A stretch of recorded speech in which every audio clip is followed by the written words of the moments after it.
दोस्तों, अक्षय कुमार की फिल्म राम सेतु का टीजर 26 सितंबर को रिलीज हुआ है, जिसने एक बार फिर से भारत के दक्षिणी पूर्वी तट पर बने राम सेतु की चर्चा शुरू कर दी है।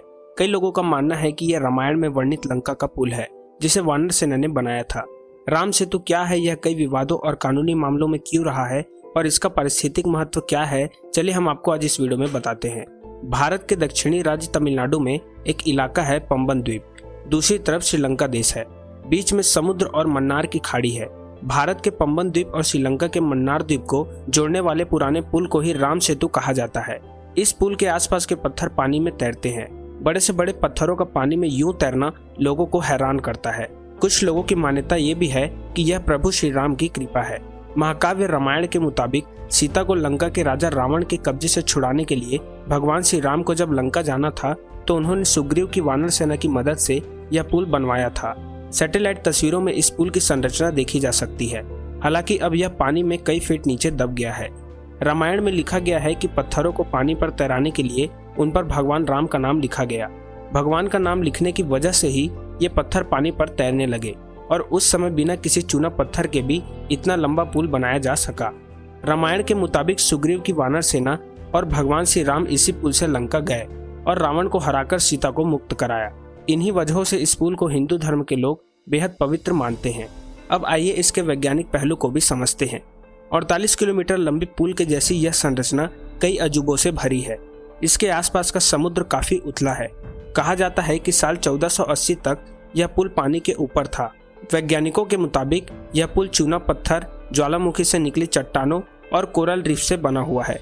यही वजह है कि पानी के जहाज इस रास्ते से नहीं गुजरते हैं। इन जहाजों को श्रीलंका का चक्कर लगाना पड़ता है। क्यों तैरते हैं राम सेतु के पत्थर? राम सेतु के पत्थरों का अध्ययन करने से पता चला है कि ये पत्थर अंदर से खोखले होते हैं, यानी इन पत्थरों के अंदर छोटे छोटे छेद होते हैं। इन छेदों के अंदर हवा भरी होने से ये खोखले महसूस होते हैं और इनका वजन बहुत कम हो जाता है। पत्थरों का वजन कम होने से इन पर पानी की ओर से लगने वाला उत्प्लावक बल यानी कि बोयेंसी फोर्स इन्हें डूबने से रोक लेता है। इस बल के संतुलित हो जाने की वजह से ही यहाँ के पत्थर पानी में नहीं डूब सकते। ठीक इसी बोयेंसी फोर्स को संतुलित कर पाने की वजह से पानी के बड़े से बड़े जहाज भी पानी में तैरने लगते हैं। दोस्तों, इसी तरह के तैरने वाले पत्थर न्यूजीलैंड, फिजी, वनुताउ, न्यू कैलेडोनिया और क्वींसलैंड में भी पाए जाते हैं। भारत के भी कुछ पहाड़ी राज्यों में इस तरह के पत्थर पाए जाते हैं जो पानी में तैरते हैं। इन पत्थरों के पीछे का साइंस इतना ही है कि ये खोखले होते हैं और इनका वजन बहुत कम होता है। इन पत्थरों में 90% हवा ही होती है। इन पत्थरों को पमिक स्टोन भी कहा जाता है। अब पमिक स्टोन क्या होता है, चलिए इसको समझते हैं। ज्वालामुखी से निकलने वाले लावा जब ठंडा होकर जम जाता है तो इस तरह के पमिक पत्थरों का निर्माण होता है। तेज तापमान और उच्च दाब की वजह से ज्वालामुखी से काफी तेजी से लावा निकलता है। इसका तापमान लगभग 1500 डिग्री सेल्सियस होता है।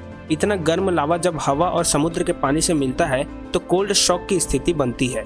इसी स्थिति में गर्म लावा के अंदर हवा भर जाती है और तुरंत यह ठंडी भी हो जाती है। यह हवा लावा में रह जाती है और बहुत छोटे छोटे बबल बना जाते हैं और ये बबल मिलकर ही बड़ा सा पत्थर बन जाते हैं। अंदर हवा भरी होने की वजह से इन पत्थरों का वजन बहुत ही कम होता है। तो दोस्तों, आई होप आप लोगों को इस वीडियो से कुछ नॉलेज मिला होगा। अगर आपको ये वीडियो अच्छी लगी तो इस वीडियो को लाइक कीजिए और अपने फ्रेंड्स और फैमिली के साथ शेयर जरूर कीजिए और हमें कमेंट करके जरूर बताइए कि आपकी राय इस पर क्या है। और ऐसी इंटरेस्टिंग वीडियो के लिए हमारे चैनल को सब्सक्राइब कीजिए। Thank you so much for watching this video.